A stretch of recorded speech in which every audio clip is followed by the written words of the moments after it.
Y el tema de esta mañana se titula Esfuérzate y sé valiente.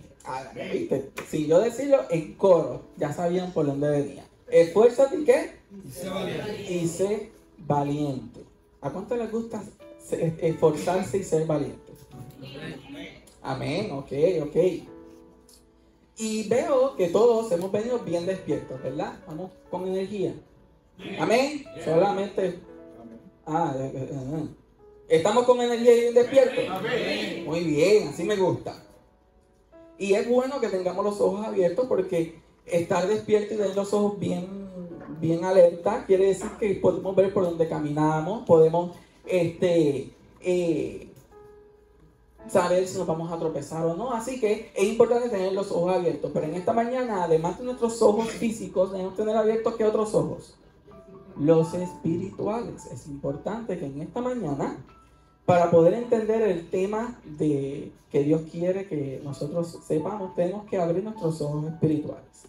Y como casi siempre digo en mis predicaciones, tenemos que guardar en un baúlcito todo lo que nos enseñaron sobre el texto clave, porque hoy vamos a aprender algo que totalmente diferente. ¿Ok? Así que hoy vamos a aprender algo totalmente diferente. Así que todos los preconceptos que usted tiene sobre la historia y demás, mira, vamos a hacer así. Quédate aquí que quiero aprender qué. Porque no puedes llenar un vaso que está aquí lleno, lo tienes que vaciar primero para poder llenarlo de conocimiento y poder mix and match, escoger como que, y poder saber y construir un carácter que nos acerque cada día más a quién. Amén. Amén, muy bien. Ok. Y lo que vamos a hablar se encuentra en ¿cuál es la lectura bíblica de hoy? Josué 1 ¿qué? Pero para poder hablar en esta mañana, vamos a hablar de Josué 1. Vamos a leer los versículos 1 y 2, 5, 7 y ¿cuál? El 9. Así que, ¿quién es el valiente que me quiere leer el 1, el 2, el 5, el 7 y el 9? Déjame ver por ahí a quién veo. Necesito una voz fuerte. Yo creo que Nino tiene una voz fuerte que todos en la iglesia lo pueden oír, ¿verdad? Vamos a leer Josué 1, versículos 1 y 2, 5, 7 y el 9. 5 al 7 y el 9. Aconteció después de la muerte de Moisés, siervo de Jehová, que Jehová habló a Josué, hijo de Nun, servidor de Moisés, diciendo: Mi siervo Moisés ha muerto. Ahora pues, levántate y pasa este Jordán, tú y todo este pueblo, a la tierra que yo les doy a los hijos de Israel. Nadie te podrá hacer frente en todos los días de tu vida, como estuve con Moisés, estaré contigo. No te dejaré ni te desampararé. Esfuérzate y sé valiente, porque tú repartirás a este pueblo por heredad la tierra de la cual juré a sus padres que la daría a ellos. Solamente esfuérzate y sé muy valiente para cuidar de hacer conforme a toda la ley que mi siervo Moisés te mandó. No te apartes de ella ni diestra ni a siniestra, para que seas prosperado en todas las cosas que emprendas. Mira que te mando que te esfuerces y seas valiente, no temas ni de nada, porque Jehová tu Dios estará contigo en donde quiera que vayas. Amén. Se me paran los pelos cuando uno lee el relato. Vamos a ver, ¿cuántos han escuchado este relato? ¿Cuántos se saben la historia de Josué ¿sí? ¿Cuántos no? Sé que hay varios que no, así que sin miedo. Porque, ok, está bien, es entendible, pero esto es uno de los relatos que la mayoría de los cristianos se lo saben ¿de dónde? De pie a cabeza. Y este es uno de los versículos, Josué 1:9, que la mayoría de la gente puede decirlo tan fácil y tan rapidito como Filipenses 4:13. ¿Verdad? Todo lo puedo en Cristo que me fortalece. Esfuérzate y sé que valiente, no te mantienes mal porque ¿qué? Jehová tu Dios estará contigo donde quiera que vayas. Así que la mayoría o casi todos lo conocen. Hemos escuchado tantas veces de este versículo en predicaciones, hemos comentado tantas veces de este pasaje, hemos leído tantas veces que la lectura nos resulta bien familiar. Tan familiar que muchos de nosotros no lo sabemos cómo. De memoria. Y le voy a decir un dato curioso. ¿Sabías que memorizar los textos de la Biblia es algo muy bueno? ¿Es saludable? Sí, es saludable. Y es necesario porque nos ayuda en momentos de dificultad. Tiene muchas ventajas, pero tengo aquí la curiosidad. ¿Sabías que el memorizar los textos de la Biblia trae un inconveniente? ¿Sabías tú que memorizarte los textos de la Biblia trae un inconveniente? ¿Cuántos sabían eso? ¿Verdad que no? Yo tampoco. Así que por eso lo traigo. Okay. Yo tampoco sabía que memorizar los textos traía ¿qué? Un inconveniente. ¿Y cuál es ese inconveniente? Las ventajas están claras. Si te memorizas un texto bíblico y lo haces meter, lo que haces es meter la palabra de Dios en tu mente. Y cuando la palabra de Dios habita en ti, Dios está ¿dónde? En ti. Tú puedes reflejar todo eso porque estás introduciendo la palabra de Dios ¿dónde? En tu corazón, en ti. Pero, ¿cuál es el inconveniente? El problema es que cuando comenzamos a leer la Biblia y nos topamos con un texto o un pasaje que no sabemos de memoria y que no lo sabemos de pies a cabeza, el ritmo de la lectura aumenta tipo flash. ¿Sí o no? ¿A cuánto les pasa? ¿Cuán rápido leemos Génesis 1? Un ejemplo. El primer día, el segundo día, ¿verdad? ¿A cuánto les pasa? Cuando llegas a Filipenses 4:12 ni siquiera abres la Biblia, hace todo lo pueden que me fortalece. ¿Verdad? Tú te ríes, pero es que es verdad. Nos pasa a todos. A todos. En cualquier texto que estamos estudiando de la palabra de Dios, nosotros llegamos a un versículo que nos gusta mucho y que nos lo sabemos de memoria y empezamos a... y sigue pasando. Pasa. Porque esa es la debilidad de ¿qué? De memorizarse todo ¿qué? De memoria. Ese es el inconveniente. Ese es como que algo entre líneas. Todos los pasajes que te sepas de memoria los vas a ver como si fueran algo cerrado. Porque cuando hacemos eso, leemos el pasaje y lo leemos como lo dice. Filipenses 4:10. Todo lo pueden que me fortalece. Todo lo pueden que me fortalece. Yo lo puedo todo. Hoy todo pueden que me fortalece. Y ahí te queda. No profundizas un poquito más. No miras el contexto. No miras en qué está envuelto.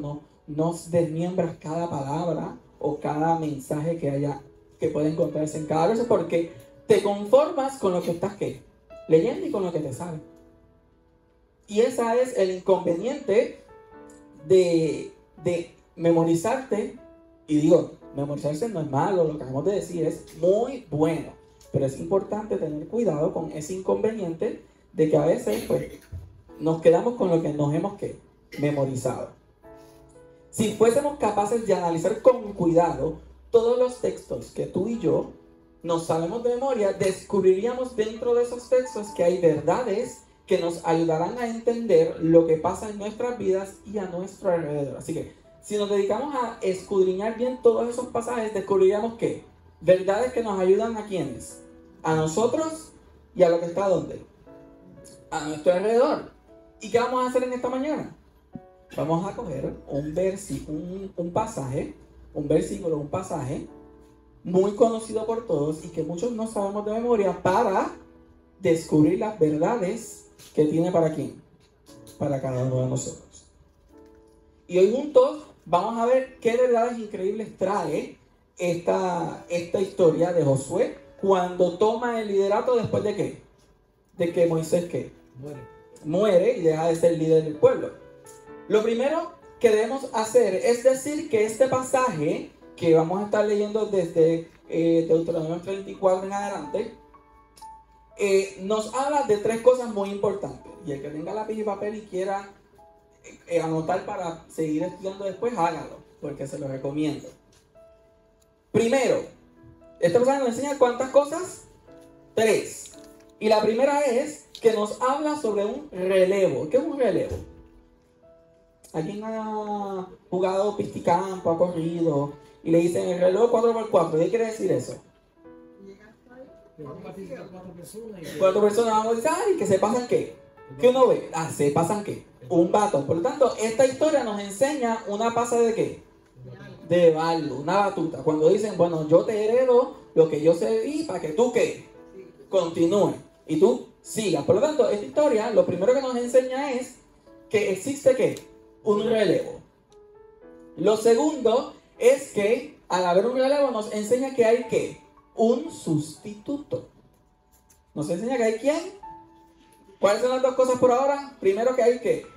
Un relevo y segundo, un sustituto. Y tercero, nos enseña que hay un mensaje. ¿Un mensaje de quién? De Dios. Por lo tanto, ¿cuáles son las tres cosas que vamos a aprender de este versículo, que nos enseña este versículo? Que hay ¿qué? Un relevo, que hay ¿qué? Un sustituto y un mensaje. Ok. Por lo tanto, nos habla de alguien que antes estuvo y ya no está. Nos habla de alguien que antes no era líder, pero ahora sí lo es. Y nos habla del mensaje que Dios le da al nuevo líder. Estas son tres cosas importantes. A su vez, dividen la misma historia en tres partes diferentes, que ahora lo que haremos es coger cada una de esas partes y vamos a ver cómo se desarrolla. Y la primera parte es que nos hablaba de ¿qué? De un relevo. La primera parte es que nos habla de un relevo. Y para ello vamos a hacernos la pregunta, que cuando yo seguía leyendo y viendo, yo me quedaba como que yo nunca me había hecho esa pregunta. Y la pregunta es, ¿por qué Moisés dejó de ser el líder del pueblo de Dios? ¿Te habías hecho esa pregunta? ¿Por qué Moisés dejó de ser el líder de Dios, del pueblo de Dios? Para responderla, debemos hablar de quién. De Moisés. ¿Quién fue Moisés? Se puede considerar que Moisés es uno de los personajes más importantes que encontramos en ¿dónde? En la Biblia. Moisés es un referente para los judíos y para los cristianos. ¿Y sabes por qué? Porque Moisés lo tenía todo. Tenía experiencia, tenía sabiduría, tenía espiritualidad, tenía una excelente relación con Dios, tenía paciencia, tenía bondad. En fin, Moisés lo tenía ¿qué? Todo. Moisés como que no le faltaba nada. Y por eso es importante que nos hagamos esta pregunta. Si él lo tenía todo para poder ser un excelente líder, ¿cómo es que dejó de ser líder en el pueblo de Dios? Cuando un buen líder deja de serlo, suele suceder por tres razones. Una es por muerte. Segunda, ¿por qué? A ver si se le ilumina. Por muerte, por vejez o por un castigo. Son las únicas tres razones por las que un buen líder deja de ser líder de un grupo. Y si lo analizamos, lo pensamos, pues sí, hace sentido. Porque si muere, pues obvio, tiene que buscar un nuevo líder. Si es un anciano, pues quizás ya no tiene las fuerzas y las energías que tenía antes y tiene que buscar a alguien más joven para que se lleve el cargo. Y lo otro por un castigo. Quizás comete un error o algo y pues tiene que salir. Hoy veremos cuál de estas tres fue la razón por la cual Moisés dejó de ¿qué? De ser líder de ¿dónde? Del pueblo de Dios. Miren, y vamos a hacernos la primera pregunta de estas tres. ¿Dejó de ser líder porque murió? ¿Moisés dejó de ser líder porque murió? ¿Sí o no?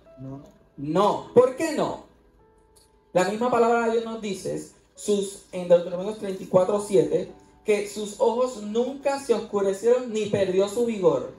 Era Moisés de edad de 120 años y cuando murió sus ojos ¿qué? Nunca oscurecieron ni perdió ¿qué? Su vigor. Anda. Mire,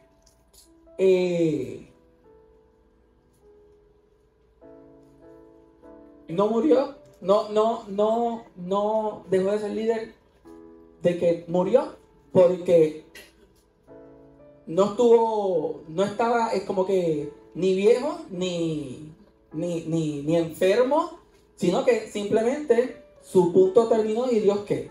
Le quitó la vida. Y tú me dirías, pero ¿cómo es eso posible? Bueno, la Biblia no explica que él estaba enfermo y desfalleciendo, simplemente Dios lo mandó a subir un monte, le mostró la tierra y le dijo, descansa.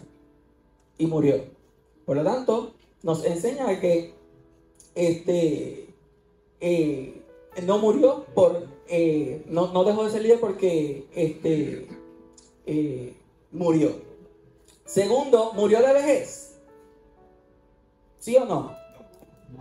No, porque ¿cuántos años tenía? Acabamos de leer. 120. Con todas las cosas que hizo Moisés, ¿usted se imagina cuántos años hubiera vivido? Yo estimaría que probablemente le pasaba a Matusalén. Cómodo.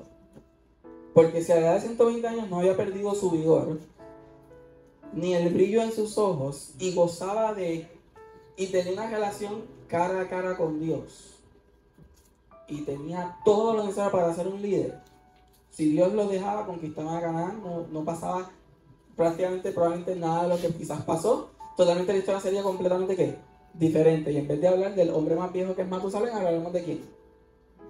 De probablemente Moisés. Por lo tanto, ¿dejó de ser líder por vejez? ¿Sí o no? No. Porque si lo tenía todo, es importante seguir haciendo la pregunta. La otra es, ¿dejó de ser líder por castigo? Y cuando vemos la escritura, aquí es donde viene intenso, porque tú dices que sí, pero vamos a ver algo. Y cuando yo lo diga, me contestas otra vez la pregunta. ¿Está bien? Ok. Dejó de ser líder por castigo. En el 80%, 90, 99.9% nos enseñan que ¿qué? Que sí. Pero estudiando aprendí otra cosa muy diferente. Y vamos a leer. Dice aquí en Deuteronomio 34:4, y dijo Jehová, esta es la tierra que juré a Abraham, a Isaac y a Jacob, diciendo, a tu descendencia daré, y te he permitido verla con tus ojos, ¿más qué? Mas no pasarás a ella. ¿Por qué le dijo que no pasarás? Porque simplemente, ¿qué pasó en el desierto? Desobedeció a Dios. En vez de hablarle a la roca, ¿qué hizo? ¿La golpeó cuántas veces? 2 veces. Cuando simplemente debió haberle hablado. Realmente, eso fue un castigo. El no haber entrado a la tierra prometida por golpear una roca 2 veces. Realmente eso fue un castigo. Porque si tú me dices que fue un castigo, yo entonces no entiendo muchas cosas. Y yo quiero hacerte una pregunta. ¿Qué le mostró Dios a Moisés cuando lo mandó a subir al monte? La tierra prometida. Pero ¿qué pasa si yo te digo que no solo le mostró la tierra de Canaán?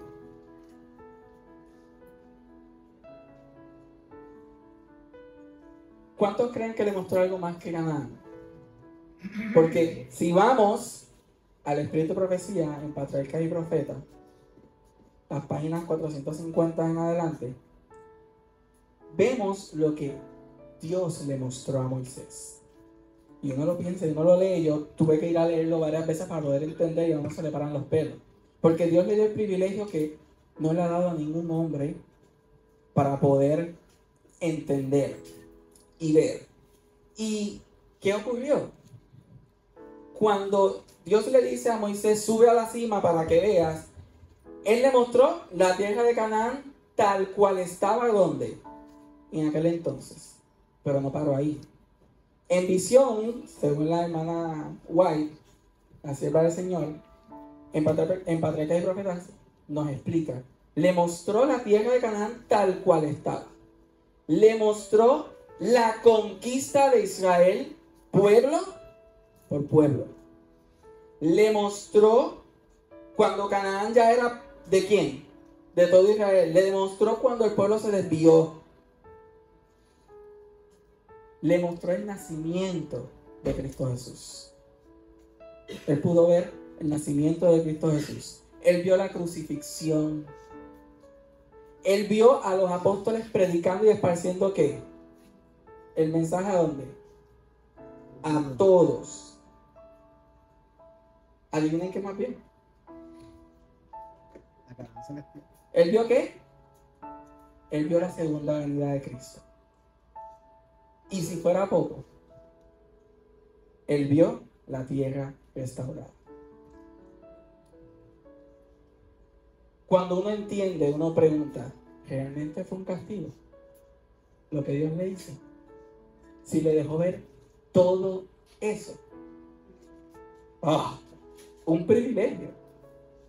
Para mí eso es como un premio. Cuando uno lo piensa y lo mira. Porque si fuera poco, le quita la vida para resucitarlo y mandarlo ¿a dónde? Y llevarlo al cielo. Y tú me dices que no entrar a la tierra prometida en aquel tiempo fue un castigo. Lo que me lleva a la pregunta, ¿dejó de ser líder porque Dios lo castigó por haber golpeado la piedra 2 veces? Si me preguntas a mí, no. ¿Y por qué dejó ser líder? Sencillamente no lo sé. Y quizás tú esperabas una respuesta, pero yo no tengo la respuesta. Y de donde obtuve el tema tampoco tenía la respuesta porque no sabemos. ¿Y sabes lo que pasa? Dios a pocas personas les ha otorgado una misión difícil. Y la única misión adicional a esta, de guiar al pueblo de Israel, que Dios ha otorgado a un hombre que ha sido difícil, ha sido la de Abraham. ¿Sacrificar a quién? Tan difícil que la comparan con esta. Moisés era el líder ideal, era el mejor líder, lo tenía todo. Como un hombre en plena juventud, con la mayor ilusión de llevar al pueblo de Israel, deja de hacerlo, no sabemos. Pero lo que sí aprendemos y que sí Dios nos enseña es que Dios no es caprichoso. Dios no hace las cosas porque Él quiere. Dios no hace las cosas como que al azar. Dios siempre tiene un plan. Dios siempre tiene el control y tiene sus razones. Quizás tú y yo no sabemos por qué Moisés dejó de ser líder. Solamente Dios sabe. Pero el privilegio que le dio a tener, maravilloso. Yo prefiero recordar a Moisés, como dice el versículo 10. Y nunca más se levantó profeta en Israel como Moisés, a quien haya conocido a Jehová cara. Es que cuando yo estaba, es que por eso, es como te digo, como que, ¿de qué manera? ¿Por qué? Eso nos levanta la pregunta y seguimos. ¿Por cómo una persona que la barra tan alta dejó de serlo? Solamente Dios sabe, solamente tiene un propósito. Y eso es lo primero que nos enseña, que la primera parte, ¿de quién? Del relevo. ¿Qué zapatos tenía que llenar quién? Josué. Segundo, nos habla de un sustituto. Y la pregunta es, ¿por qué Josué fue puesto como líder? ¿Por qué Josué fue puesto como líder? Ante el pueblo. Y quizás muchos me digan, bueno, es que estuvo acompañando a Moisés por 40 años, tú sabes, su mano derecha. Y yo te digo, no, eso no es una razón válida para tú decir que por eso es que, porque en la actualidad podemos tener muchos ayudantes que los cambias a líderes y ¿qué? Y no funcionan. Sí, en la vida laboral, no todo el que ayuda, por más años que lleve ayudando, sirve para qué? Para liderar. Entonces, ¿por qué? Si eso no puede ser una razón, ¿por qué Josué fue escogido como líder? Y es que durante este estudio aprendí que para que una persona pueda ser un líder espiritual se requiere conocer 3 cosas más. La primera, hay que conocer a quién, a Dios. Segundo, hay que conocer al ser humano. Y tercero, saber cómo combinar ambas cosas. ¿Cuál es la primera? Conocer a quién, a Dios. La segunda, conocer al ser humano. Y la tercera, saber combinar ¿qué? ambas cosas. Y vamos a explicarlo. ¿Qué es lo que se tiene que conocer? ¿Qué es lo que tiene que conocer el líder de Dios? Tiene que conocer su poder, que es infinito. Y en Salmo 23, versículo 4, el rey David escribió: aunque ande en valle de ¿qué? De sombra y de muerte, no temeré mal alguno, porque tú, cuán claro tenía él el poder de quién, de Dios, que no importa por dónde estuviera, yo iba a estar de dónde, ahí con él. Cuando uno conoce el poder de Dios, uno pierde el miedo. Cuando desconocemos el poder de Dios y empezamos a perder cosas importantes en nuestra vida, como el trabajo, familiares, dinero, pegamos a preocuparnos. Ay, una ansiedad y tú sabes, tú ves a la gente que se desespera, hacen locura. ¿Por qué qué? Porque desconocen el poder de Dios. Cuando tú conoces el poder de Dios, tú puedes perder todo. ¿Y qué ejemplo fue ese? Job. ¿Conocía Job el poder de Dios? ¿Lo perdió qué? Todo. Literalmente, todo. Pero él sabía al Dios a quien él servía. Él sabía el poder que Dios tenía. Segundo, ¿qué debe conocer el líder sobre el ser humano? Debe conocer que el ser humano es pecador y hace daño. Si te pregunto, ¿los hombres somos pecadores? Ni lo pensamos. ¿Verdad que sí? ¿Somos pecadores, sí o no? ¿Sí? Y muchos pensarán, ¿pero qué pregunta es esa? Sabemos que sí. Pero hay una diferencia entre lo que decimos y lo que sentimos, y a veces no sentimos lo que decimos. Porque voy a hacer un ejemplo. Y voy a coger de ejemplo por aquí. Coge Wilfredo. Que ya que él me coja ese ejemplo, pues yo lo cojo ahí. Pues mira, pongamos que yo digo que yo conozco al ser humano y que dijimos que era ¿qué? Que es pecador y ¿qué? Y hace daño. Supongamos que estábamos en algo y de momento yo me sentí ofendido por algo que él dijo. ¿Y yo qué? Yo me enfurecí, yo me enojé porque me ofendió. Yo me enojé. Y yo me enojé. No. Pero, ¿qué quiere decir ese enojo? ¿Qué quiere entender ese enojo? Que simplemente yo no conozco a quién, al ser humano. Yo no entiendo cómo es el ser humano. Porque si yo explico aquí que el ser humano es pecador y hace daño, sencillamente debemos entender que todos somos pecadores y de alguna manera u otra, todos ¿qué? Nos hacemos daño. Si yo me enojo, yo estoy dando a entender que yo no entiendo al hombre, al ser humano, que es pecador y ¿qué? Y hace daño. Por lo tanto, nosotros debemos aprender a entender. Y esa es una cualidad que se necesitaba ¿para qué? Para ser líder, entender que todos éramos pecadores. Y tercero, ¿qué quiere decir? Combinar ambas cosas. El líder espiritual tiene que aprender a combinar el poder de Dios con la debilidad humana. ¿Cómo se logra? Desarrollando dos cualidades: ser comprensivos y ser pacientes. Qué difícil, ¿no? ¿Ser qué? Comprensivos y pacientes. Comprensivos porque la debilidad humana se perfecciona con el poder divino, y pacientes porque la intervención de Dios en el ser humano toma tiempo. Pacientes porque la intervención de Dios en ¿dónde? En el ser humano ¿qué? Toma tiempo. Qué difícil es para nosotros las cosas que toman ¿qué? Tiempo. Nosotros queremos todo así. Le hablamos a alguien y queremos que acepte al Señor así. Entró por esas puertas y queremos que en una semana esté ahí. ¿Sí o no? Nos pasa. Porque tenemos que aprender a combinar esas dos cosas esenciales: comprensión y paciencia, para poder dejar que Dios ¿qué? Trabaje. ¿Por qué escogió entonces a Josué? Porque tenía tres cualidades de un líder espiritual: conocer a Dios, conocer la debilidad humana y saber combinar ambas. Y Moisés tenía estas tres cualidades. Por eso Dios escogió ¿a quién? A Josué. La tercera parte de este mensaje nos habla de qué? ¿De un qué? Ya hablamos del sustituto, ya hablamos del relevo y ahora vamos a hablar de quién?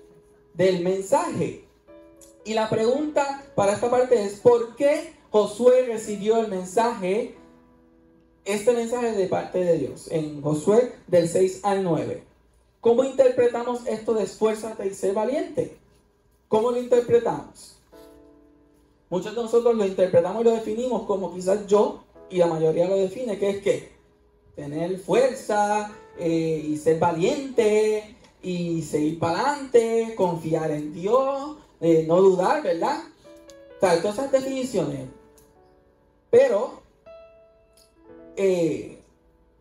vamos a ver un poquito más. Josué, ¿era cobarde o valiente?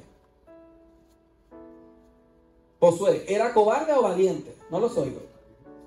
Valiente. La mayoría me está diciendo valiente, porque si fuera cobarde, el mensaje hace ¿qué? Sentido. O sea, porque a un cobarde tú le puedes decir, esfuérzate y sé valiente, y tiene razón para qué. Para que el mensaje le... Pero a una persona valiente, como que tú decirle, esfuérzate y sé valiente, ¿qué él te va a decir? Soy valiente. Por lo tanto, es como que uno dice, no hace mucho sentido que tú me digas que soy... Pero ¿qué realmente le estaba tratando de decir Dios? ¿Y cómo lo podemos ver?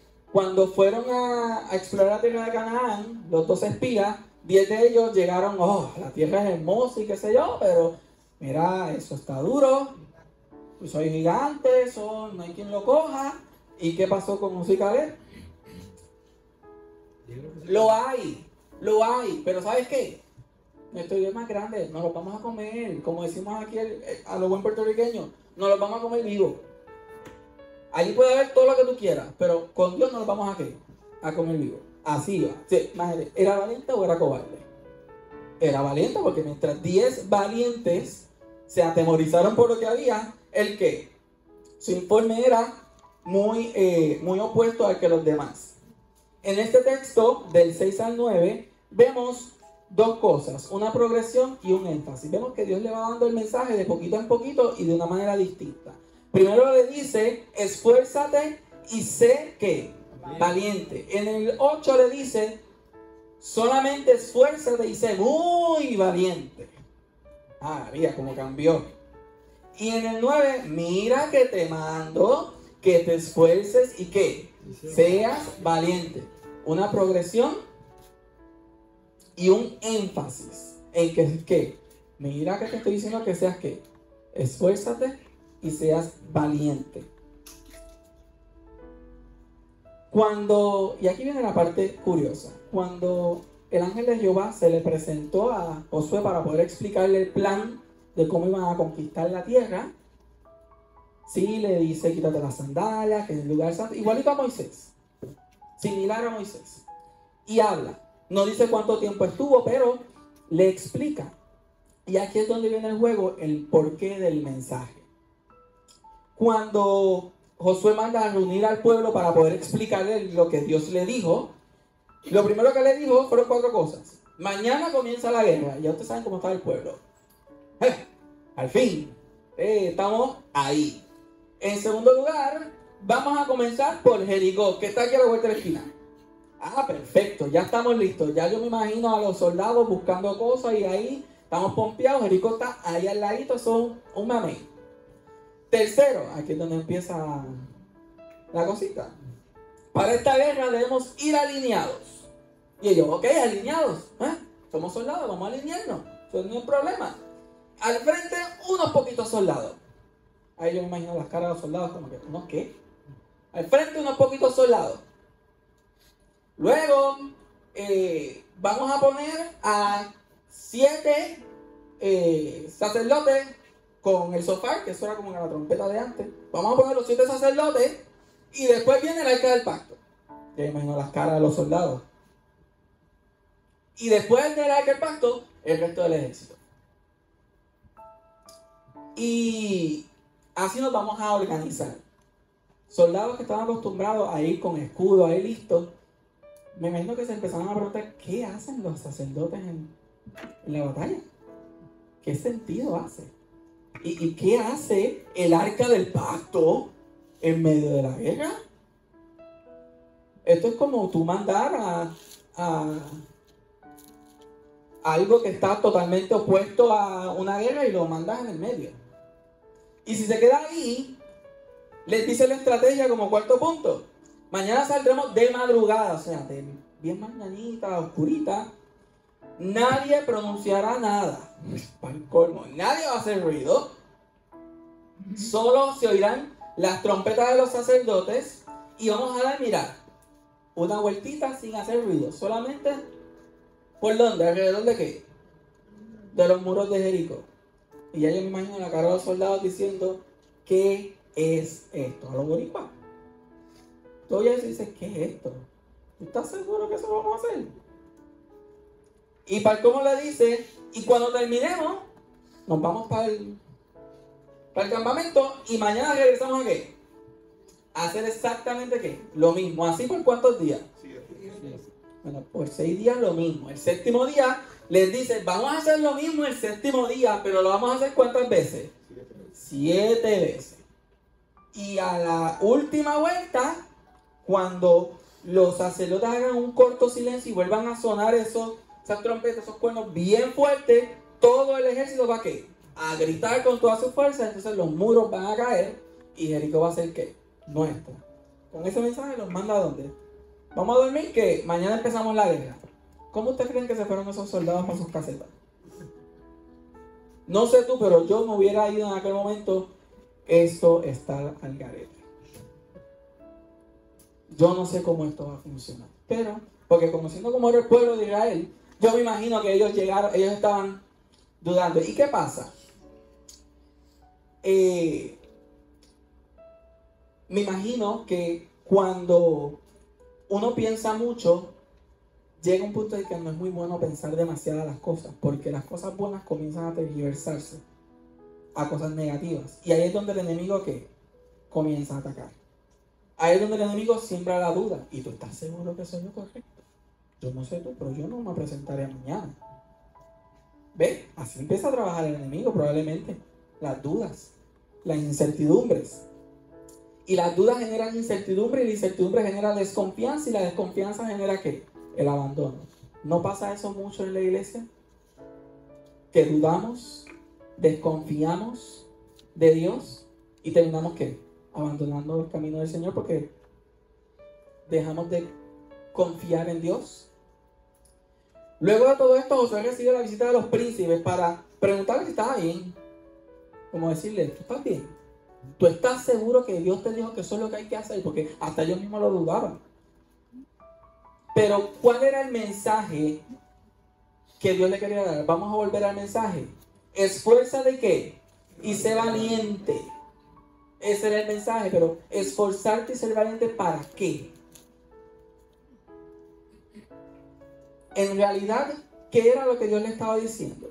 Dios le estaba diciendo, esfuérzate y sé valiente para no hacer nada. Y tú te quedas como que, pues sí. Porque para él era más, ¿qué era más fácil para un valiente? ¿Hacer o no hacer?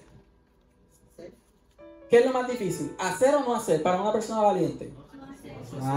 Porque la persona valiente tú le dices, quédate quieto ahí que va a querer. No, es que eso hay que hacerlo así y se va muy para abajo. Es más difícil no hacer nada que hacer.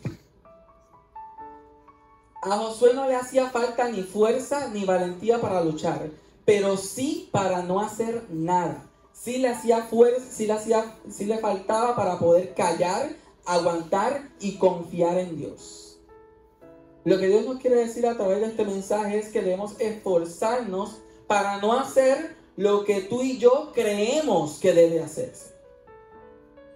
Nos pasa muy a menudo en nuestra vida. Debemos esforzarnos para no hacer eso, sino que dejar que Dios lo haga a su manera. Amén. El propósito de estas palabras era dejarle saber a Josué que debía permitir que Dios fuera el protagonista de la conquista y él ser simplemente un instrumento de Dios. El mensaje para él y para nosotros es, nosotros somos ¿qué? El instrumento. Debes esforzarte y ser valiente para dejar que yo confíe. ¿Cuán difícil es que yo haga milagros? ¿Cuán difícil se nos hace a nosotros hoy en día dejar que Dios obre en nuestra vida? Porque pretendemos ayudar a Dios a resolver nuestros problemas, pero lo que hacemos es meter ¿qué? La pata. Porque no oímos el mensaje como nos enseña la palabra de Dios. Tienes que ser fuerte y valiente para atreverte. Que aunque el barco se está hundiendo, no hacer ¿qué? Nada. Porque Dios tiene el control. Amén. Y eso era lo más difícil. Dar 7 vueltas a unos muros sin hacer ¿qué? Prácticamente ¿qué? Lo único que había era caminar y soplar. ¿Qué estaban haciendo? ¿Cuántas veces Dios te manda a darle vueltas a los muros de tus problemas? Pero vuelves para atrás cuando intentas hacer algo y lo que haces es empeorarlo. Entonces, pero Dios, cada vez que yo intento hacer algo se empeora, porque es que tienes que entender. Tienes que esforzarte para no hacer ¿qué? Nada. Tienes que tener valentía y coraje para que, a pesar de que todo se ve mal, todo se ve en picada, tener valentía para permanecer firme y confiar en que Dios tiene el control. Amén. Toda la vida hemos utilizado este texto para enseñar que debemos ser esforzados y valientes para luchar, y realmente lo que Dios nos está diciendo es que debemos parar, dejar de hacer cosas por nuestras propias fuerzas y dejar de hacer lo que creemos que debemos hacer y dejar que Dios actúe en cada una de nuestras vidas. Queremos dejar malos hábitos, pero no dejamos que Dios lo haga ¿qué? A su manera. Queremos ayudar a Dios a el proceso. El Espíritu de Profecía dice la causa de los hijos de Dios, de que los hijos de Dios no prosperen como tendrían que prosperar, es porque normalmente se creen que lo saben todo. Tienen demasiada confianza en sus capacidades y no permiten que Dios actúe. No permitimos que Dios ¿qué? Actúe. No creemos que con nuestras propias fuerzas ¿qué? Podemos lograrlo. Pero cuando todo empeora es que nos acordamos. Pero Él nos está pidiendo desde el principio, desde antes de la conquista. Él le dijo a Josué que esfuérzate y sé valiente para confiar en ¿quién? En mí. Para que me dejes obrar a mí, no tú. Tú eres mi instrumento. Nosotros somos el instrumento de Dios. Para llevar el mensaje. Para predicar. Para hacer luz. Dios solo te está diciendo, alumbra. ¿Qué luz vas a alumbrar? La de Él. Dios no te está diciendo a quién alumbrar. En específico. Es que yo quiero alcanzar aquella. Eso no es problema tuyo. Tú alumbra. La luz le va a llegar a quien Dios quiere que le llegue al momento correcto. Porque muchas veces queremos alumbrar a ciertas personas en específico y si lo hacemos en el orden incorrecto, terminamos sacándolos y alejándolos ¿qué? De Dios. Porque Dios tiene siempre un plan. Aunque no lo entendamos. De la misma manera en que no sabemos por qué Moisés dejó de ser líder, no sabemos por qué Dios sigue permitiendo gente que pueden alcanzar la salvación desde ahora, pero aún están ¿dónde? Allá. Porque Dios siempre tiene un plan. Hemos analizado los textos y aquí las 3 últimas enseñanzas para cerrar. Dios a veces hará en tu vida cosas que tú no entiendes. Moisés no entendió por qué no podía llevar a Israel a la tierra prometida, pero lo aceptó. Cuando un creyente acepta la voluntad de Dios, termina entendiendo lo que antes no entendía. Cuando aceptamos ¿qué? La voluntad de Dios, entendemos cosas que antes no entendíamos. Segundo, si quieres ser un líder espiritual, si quieres que Dios te utilice para alguna función en especial, tienes que conocer las 3 cosas: el poder de Dios, la debilidad del ser humano y aprender a ¿qué? A unir ambas. Y tercero, si quieres victorias en tu vida, guarda silencio, porque es ahí donde serás capaz de escuchar la voz de Dios hablándote. Si quieres victorias en tu vida, no fijes tu mirada en las cosas de abajo, sino en ¿dónde? En las de arriba. Mientras caminaban y tocaban las trompetas el pueblo de Israel, el objetivo de Dios era que el pueblo siguiera caminando y mirara a dónde, hacia arriba, que miraran al cielo donde realmente estaba el poder. ¿Donde realmente estaba qué? El poder. ¿Qué era quién? Cristo Jesús. ¿Qué enseñanza para nosotros? El esforzarnos y ser valientes para dejar que Dios obre en nuestra vida. Para confiar en que Dios, no importa lo que pase, está al control. Y Él sabe lo que está pasando en nuestra vida. Y Él quiere llevarnos a la Canaán celestial. Pero solamente sucede si nosotros somos lo suficientemente fuertes y valientes para dejar de hacer y confiar en sus caminos. Padre nuestro que estás en el cielo, te damos las gracias por este mensaje. Te damos las gracias por enseñarnos que debemos ser esforzados y valientes, no para luchar, sino para confiar en ti. Para creer en que tú eres suficiente, tienes el control de nuestra vida y que debemos dejar que tú obres en nuestra vida de acuerdo a tu voluntad. Danos las fuerzas, la valentía y la energía para siempre permanecer de pie y confiar en ti. Amén. Ayúdanos a compartir este mensaje con otros para que muchos más puedan entender que contigo es suficiente. Amén. Y que tú tienes el control. Gracias por todo. Entonces lo pedimos. Amén.